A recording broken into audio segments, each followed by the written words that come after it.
Hospital আমার বাবা কবছর আগে চালু করেছিলেন, সেই সময় আমি এখানে ছিলাম না। আমার বাবা 1 বছর আগে মারা গেছেন। ওনার মৃত্যুর পর হসপিটাল চালানোর জন্য কেউই ছিল না। তারপর ভাবলাম আমার ওখানে অবশ্যই যাওয়া উচিত। এই হসপিটালের কি নতুন নতুন রেনোভেশন হচ্ছে?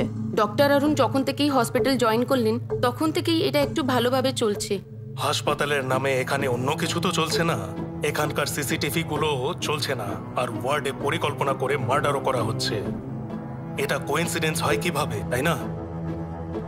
আমি নবীনের রিপোর্ট পড়েছি, লেখা আছে ওর ডান পায়ে কোনো সেন্সেশন ছিল না। তাহলে ওর এখানে অ্যাডমিট হওয়ার পর ওর ডিটেলস নিশ্চয়ই কোনো কিলারকে বলা হয়েছিল। সেই জন্যই তো ওই খুনি খুব কাছ থেকে ওকে দেখেছে আর ওর রিপোর্টও পড়েছে। সিস্টার, হসপিটালে ভর্তি হওয়া পেশেন্টের মেডিকেল ফাইল হেড নার্সের তত্ত্বাবধানেই রাখা হয়, তাই না? আগে তাহলে নবীনের মেডিকেল ফাইল কোন নার্স দেখছিল? অথবা ওই ফাইল অন্য কাকে দেখানো হয়েছিল? স্যার, আমি কাউকে দেখাইনি।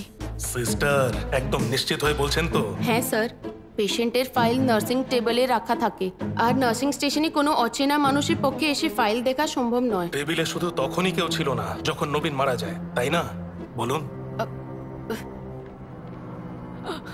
আমার ছেলে। Sorry doctor, you know the protocol. হ্যাঁ, প্রশ্ন করুন। নবীনের কোনো শত্রু ছিল? আমি কারো কথা জানি না। আমার চেয়ে আমার স্ত্রী ওর সম্পর্কে বেশি জানে। এত বড় ঘটনা ঘটার পরেও আমি ওর সম্বন্ধে জানতে চেয়েছি। ডক্টর, কারোর সাথে আপনার শত্রুতা? কেউ আমার ছেলেকে খুন করতে পারে এমন শত্রুতা আমার কারোর সাথে নেই। সেলিব্রেশন চলতে থাকুক। এই শব্দগুলো শুনে আপনার কিছু মনে পড়ছে ডক্টর?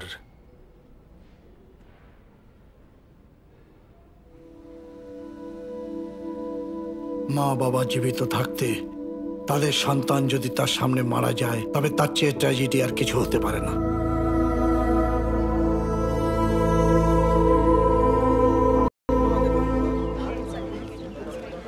শরীরে বেশি আঘাত পাওয়ার জন্যে প্রচুর রক্ত বেরিয়ে গেছে।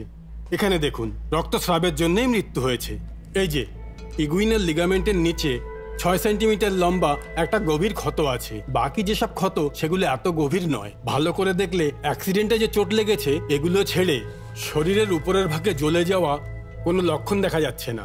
আর এর মৃত্যু এর ডান পায়ের ক্ষত থেকে রক্তপাতের জন্যই হয়েছে। খুনি বোধহয় কোনো মেডিকেল প্রফেশনাল মানুষ হবে, তাই না স্যার? You are right. খুনির মেডিকেল নলেজ খুব ভালো, স্পেশালি ওর অ্যানাটমিক্যাল নলেজ একদম অ্যাকুরেট।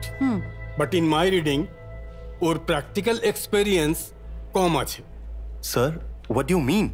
সেই এখানে এই ইনসিশনটা নিচের দিকে যাওয়া একটা স্লাইডিং ছাড়া এই ইনসিশন করতে হলে it needs practical experience, which is apparently does not show here.